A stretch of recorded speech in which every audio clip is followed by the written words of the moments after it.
Bab 6195. Pada malam hari di Dubai, Jacob menyeret tubuhnya yang lelah dari hotel di kota ke bandara sendirian. Karena tiket pulang pergi yang dibelinya adalah kelas ekonomi. Dia hanya bisa duduk di bangku keras di sebelah gerbang keberangkatan dan menunggu gerbang dibuka. Sambil menunggu, ia membuka website Aurose Hill Charity Foundation dengan patah hati. Menemukan rekening donasi mereka, dan berencana mentransfer 300,000 yuan ke yayasan. Alasan dia memilih untuk mendonasikan uangnya ke Aurose Hill Charitable Foundation adalah karena dia melihat banyak pedagang barang antik di lingkaran pertemanannya. Semua membahas sumbangan Liang Yun sebesar 10 juta kepada Aurose Hill Charitable Foundation. Saat ini, Liang Yun telah menjadi terkenal di jalan antik. Dan dia tiba-tiba menjadi anak laki-laki paling tampan di seluruh jalan antik. Beberapa orang mengagumi level kuatnya, ada pula yang iri dengan kemampuannya untuk kembali. Dan ada pula yang iri karena dia menghasilkan 20 juta dalam satu malam. Jumlah uang yang sangat besar. Dan Liang Yun juga sangat berterus terang. Begitu berita tentang 20 juta yuan menyebar. Dia menghubungi Aurose Hill Charity Foundation dan menyumbangkan 10 juta yuan atas namanya sendiri. Dan itu adalah transfer langsung tanpa kecerobohan apapun. Alasan utama Liang Yun ingin mendonasikan 10 juta adalah untuk berusaha mengurangi dan memperlambat rasa iri dan dengki masyarakat terhadap dirinya. Kekayaan seseorang yang mendadak pasti akan membuat banyak orang merasa tidak nyaman. Tetapi jika separuh dari uang yang diperoleh tiba-tiba hilang, banyak orang yang merasa tidak nyaman secara alami akan merasa jauh lebih baik. Jacob awalnya merasa sangat tertekan ketika berpikir untuk menyumbangkan 300,000 yuan. Tapi ketika dia memikirkan Liang Yun menyumbangkan 10 juta, dia merasa sangat lega. Pada saat ini, dia juga ragu-ragu di dalam hatinya, berpikir, haruskah saya menyumbangkan uang ini sekarang? Atau menunggu sampai aku bertemu Liang Yun dan memastikan dia memaafkanku sebelum menyumbang? Memikirkan hal ini, dia berpikir, jika saya menyumbang sekarang, mungkin dia akan berpikir bahwa saya cukup tulus. Saat ini, lebih baik tidak mempermalukan diri sendiri dan berdonasi dulu. Setidaknya itu bisa menunjukkan sikapku. Meski Liang Yun harus memanggil polisi. Saya pasti sudah menyumbangkan uangnya ketika polisi datang mencari saya. Jadi saya bisa mencoba mendapatkan keringanan hukuman apapun yang terjadi. Mendengar hal ini, dia mengertakkan gigi dan mentransfer 300,000 ke yayasan. Setelah transfer selesai, ia segera mengunduh voucher transfer dengan hati-hati ke ponselnya. Ketika dia kembali, dia berencana untuk menunjukkannya kepada Liang Yun dan memintanya untuk melepaskannya. Penerbangan pulang tentu merupakan siksaan bagi seseorang seusia Yakub yang kurang berolahraga. Kenyamanan kursi di kelas ekonomi jauh lebih buruk dibandingkan di kelas 1. Apalagi penerbangannya hampir penuh. Yakub terjepit di antara dua pria. Penerbangan itu sangat menyakitkan. Selama 8 jam penerbangan, dia bahkan tidak tidur sedikit pun. Saat pesawat mendarat di Aurose Hill, Yakub merasa separuh hidupnya telah hilang. Ketika dia turun dari pesawat, dia berdiri dan kakinya gemetar. Setelah akhirnya keluar dari bandara, ia langsung mengeluarkan masker sekali pakai dan memakainya karena takut dikenali. Kemudian dia mengantri taksi di pintu masuk bandara. Begitu dia masuk ke dalam mobil, dia tidak sabar untuk berkata kepada pengemudinya, "Halo, silakan pergi ke jalan antik." Melihat ekspresi cemasnya, supir taksi itu berkata sambil tersenyum, "Kamu sangat ingin pergi ke jalan antik setelah turun dari pesawat. Kamu datang ke Aurose Hill dari tempat lain khusus untuk membeli barang antik, kan?" Dia berkata dengan marah, "Saya orang lokal. Selain itu, banyak sekali kebocoran yang mudah diketahui. Jangan serahkan pada orang lain. Ini seperti membakar dupa." Sopir itu tersenyum dan berkata, Anda, warga setempat, tidak langsung pulang setelah turun dari pesawat. Sebaliknya, Anda ingin pergi ke jalan antik dan mengatakan Anda tidak ingin mengetahui kebocorannya." Setelah itu, sang pengemudi berkata, Sebenarnya apalagi kamu, saya pun ingin pergi ke jalan antik untuk mengambil kebocoran. Kami bekerja sangat keras untuk menjadi supir taksi untuk menjumlahkan setiap sen beberapa ribu di akhir bulan.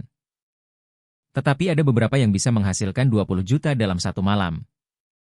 Tetapi saya tidak dapat menghasilkan uang sebanyak itu meskipun saya mengemudikan taksi sampai saya mati. Jacob tahu bahwa dia pasti sedang membicarakan Liang Yun. Dan dia merasa lebih tidak nyaman, dan nadanya sedikit tidak nyaman. Dia berkata dengan tidak senang, saya pergi ke jalan antik untuk melakukan tugas, bukan untuk mencari kebocoran. Sopir itu bertanya dengan rasa ingin tahu, bukankah untuk mencari kebocoran? Kalau begitu, kamu belum pernah mendengar tentang apa yang terjadi kemarin, kan? Setelah mengatakan itu, dia berkata dengan gembira. Biar ku beritahu, benda ini sangat ajaib sehingga film pun tidak akan berani dibuat seperti ini. Beberapa orang idiot membeli peninggalan budaya dengan harga tinggi dan ingin menipu bos di jalan antik. Siapa sangka peninggalan budaya palsu yang dibeli oleh para idiot ini sebenarnya? Yakub hampir marah. Dia ingin berteriak pada pengemudi yang banyak bicara itu bahwa saya adalah salah satu dari orang-orang idiot itu. Namun alasannya tetap membuatnya mengubah penjelasannya. Maaf, saya sudah berada di pesawat selama 8 jam. Saya sangat lelah. Saya ingin tidur sebentar. Sopir itu bertanya dengan heran. Hei, kamu kembali dari luar negeri? Negara mana? Jacob memejamkan mata dan mengucapkan satu kata, Dubai. Sopir itu langsung berkata, aduh. Saya dengar Dubai semakin kaya, bukan? Mereka bilang Burj Al Arab adalah hotel bintang 7 atau hotel bintang 8 atau semacamnya. Seseorang tidak dapat menyelesaikan berbelanja di pusat perbelanjaan besar Dubai dalam beberapa hari. Apakah ini benar-benar hebat? Bab 6196. Jacob sangat kesal sehingga dia kembali beberapa jam setelah mendarat. Bagaimana dia bisa mendapat kesempatan pergi ke suatu tempat? Sekarang pengemudi itu melantunkan beberapa kata. Dia merasa lebih kesal, jadi dia bertanya dengan marah. Bisakah kamu berhenti mengobrol denganku? Sopir taksi berkata dengan marah, jika saya tidak ngobrol dengan pelanggan. Mengapa saya mengemudikan taksi? Lagi pula, kenapa kamu naik taksi dan tidak ngobrol dengan supirnya? Yakub membuka matanya dan bertanya dengan marah. Kubilang aku lelah dan ingin tidur sebentar. Apakah kamu masih harus berbicara denganku? Sopir itu bergumam dengan kecewa. Saya tidak perlu mengatakannya, jadi saya tidak akan memberitahu Anda jika Anda ingin istirahat. Benar, kan? Lagi pula, perusahaan mengatakan selama pelatihan bahwa dalam bisnis kami, pelanggan adalah yang utama. Saat pelanggan menyalakan AC, kita tidak boleh hanya membuka jendela. Kalau pelanggan membiarkan kami lewat jalan tol, kami tidak boleh lewat jalan tol. Pelanggan. Jacob merasa putus asa dan hanya menutup matanya dan mengabaikannya. Setelah akhirnya sampai di pintu masuk jalan antik, Jacob membayar uangnya dan keluar dari mobil, lalu berjalan menuju jalan antik. Karena memakai masker, ia tidak dikenali oleh siapapun saat memasuki jalan. Ketika dia sampai di depan pintu toko Liang Yun, dia menemukan bahwa toko Liang Yun sudah penuh sesak. Sebagian besar pelanggan datang membayar untuk menilai barang antik.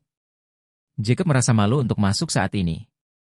Jadi dia berjongkok di pinggir jalan selama lebih dari 1 jam sampai Liang Yun menyuruh semua pelanggannya pergi. Dan kemudian dia mengumpulkan keberanian untuk datang ke pintu toko.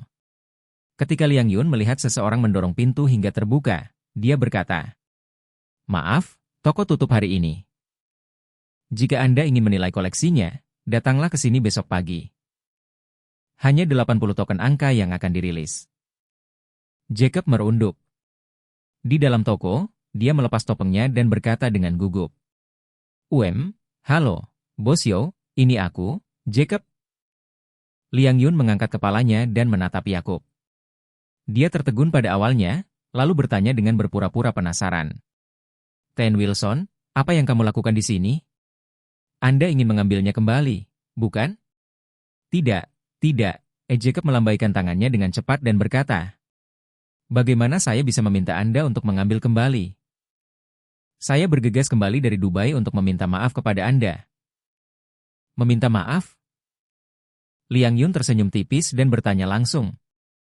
"Ten Wilson kembali karena pernyataan Irvin, kan?"